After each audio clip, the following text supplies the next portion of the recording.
Baiklah,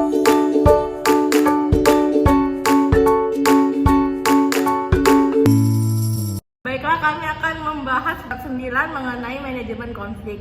Yang pertama yaitu pengertian konflik. Konflik adalah situasi di mana dua atau lebih pihak memiliki kepentingan atau tujuan yang bertentangan dan mereka saling berinteraksi untuk mencapai tujuan masing-masing. Konflik dapat terjadi dalam berbagai situasi, baik dalam konteks pribadi maupun profesional antara individu dan kelompok. Secara umum, konflik memiliki dua sisi.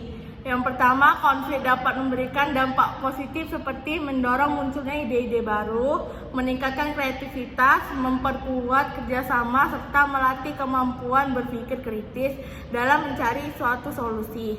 Namun, di sisi lain, konflik juga membawa dampak negatif, seperti memicu ketegangan, menimbulkan perpecahan, mengurangi rasa percaya, bahkan menyebabkan kekerasan fisik maupun emosional.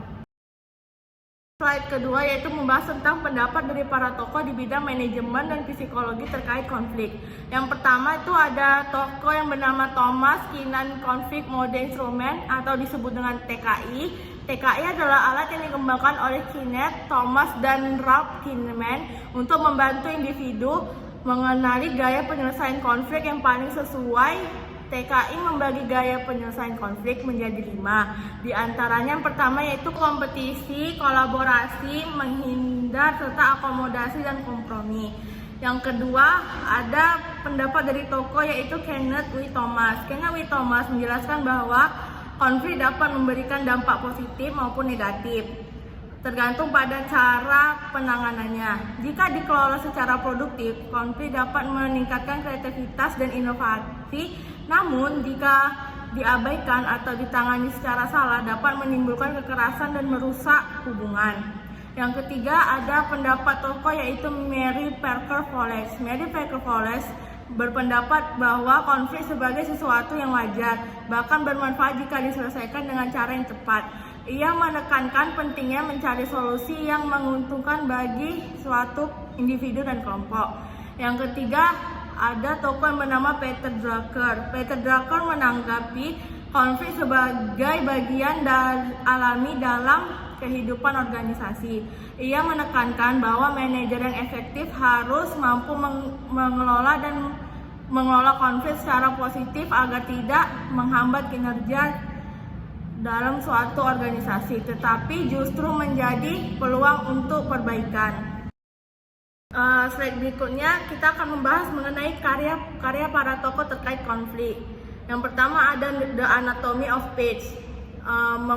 Di The Anatomy ini memahami akar konflik dan menyelesaikannya dengan mengubah sikap dan perspektif, fokus pada orang dan mendorong kerjasama. Yang kedua ada The Seven Habits of Highly Effective People dari Stephen R. Covey.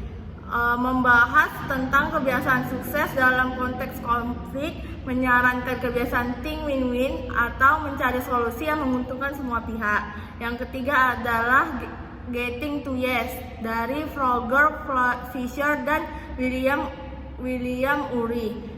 Panduan negosiasi yang menyatakan pendekatan win-win atau saling menguntungkan dalam menyelesaikan konflik dengan fokus pada kepentingan dan kebutuhan bersama. Yang keempat ada The Art of War dari Sun Tzu. Buku ini membahas tentang prinsip-prinsip dapat diterapkan pada penyelesaian konflik, membahas pengenalan situasi, pengelolaan sumber daya, dan taktik efektif untuk menghadapi konflik.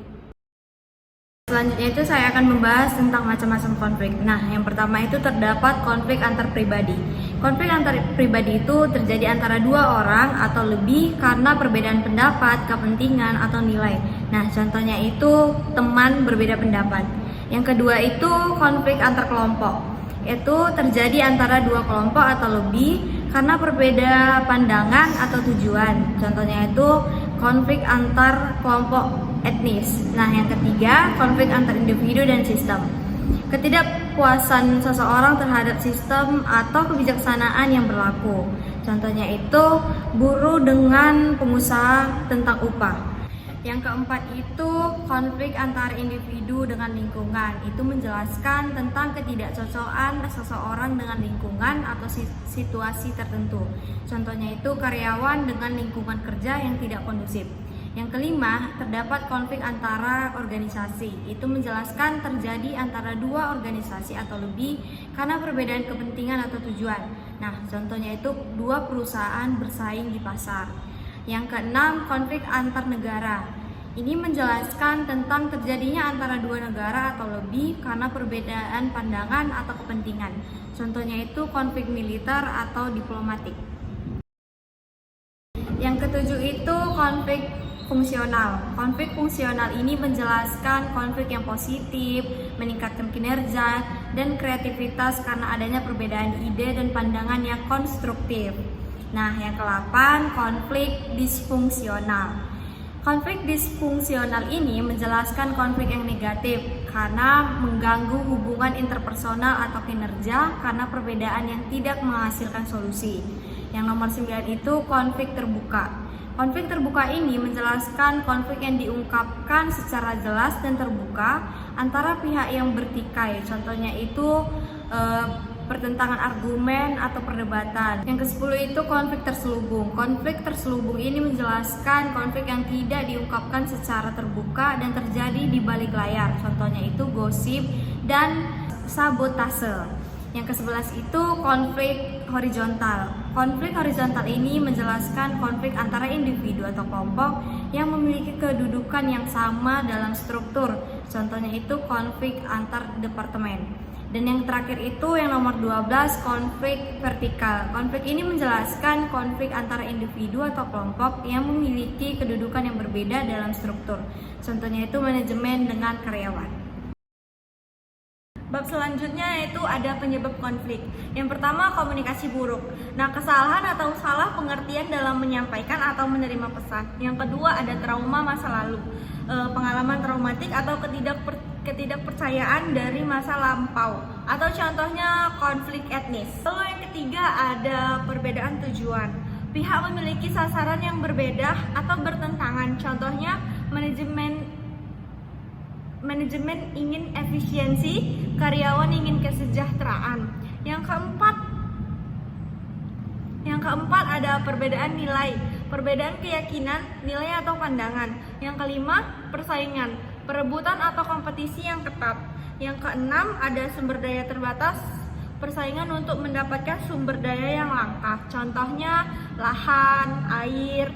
Lalu yang ketujuh ada ketidakadilan. Perasaan diperlakukan tidak adil, contohnya seperti distribusi kekayaan atau kesempatan. Selanjutnya ada dampak konflik. Yang pertama ada kerugian materi. Nah, kerugian materi itu kerusakan ekonomi dan fisik, contohnya seperti infrastruktur yang rusak, kehilangan pekerjaan. Yang kedua ada kerugian kesehatan dan keamanan. Di situ ada peningkatan kekerasan, kerusuhan, dan kejahatan. Yang ketiga, trauma psikologis. Itu menyebabkan masalah mental seperti depresi, kecemasan, atau PTSD. Yang keempat ada pembatasan kebebasan, membatasi aktivitas pendapat dan berkumpul seperti itu. Yang kelima ada pembatasan akses sumber daya. Nah, ini sulit mengakses air, makanan, atau tempat tinggal. Yang keenam ada pembatasan akses layanan publik. Ini ada sulit mengakses kesehatan, pendidikan, dan keamanan. Yang ketujuh, konsekuensi jangka panjang. Nah, ini tuh dampaknya berkelanjutan seperti polarisasi sosial, hilangnya kepercayaan, dan ketidakstabilan politik. Baiklah, tadi kelompok kami sudah membahas tentang bab 9, yaitu mengenai manajemen konflik, yang di dalamnya itu ada teori tentang para ahli, karya-karya, dampak, serta manfaatnya. Jadi kesimpulan dari slide tadi yaitu dalam organisasi bahwa konflik tidak dapat dihindari, tetapi dapat diselesaikan melalui komunikasi yang efektif, yaitu dengan cara mengidentifikasi sumber masalah dan negosiasi yang transparan. Pengalaman dapat menumbuhkan kepercayaan, menghentikan gangguan, dan menciptakan tempat kerja yang produktif dan harmonis. Sekian, terima kasih.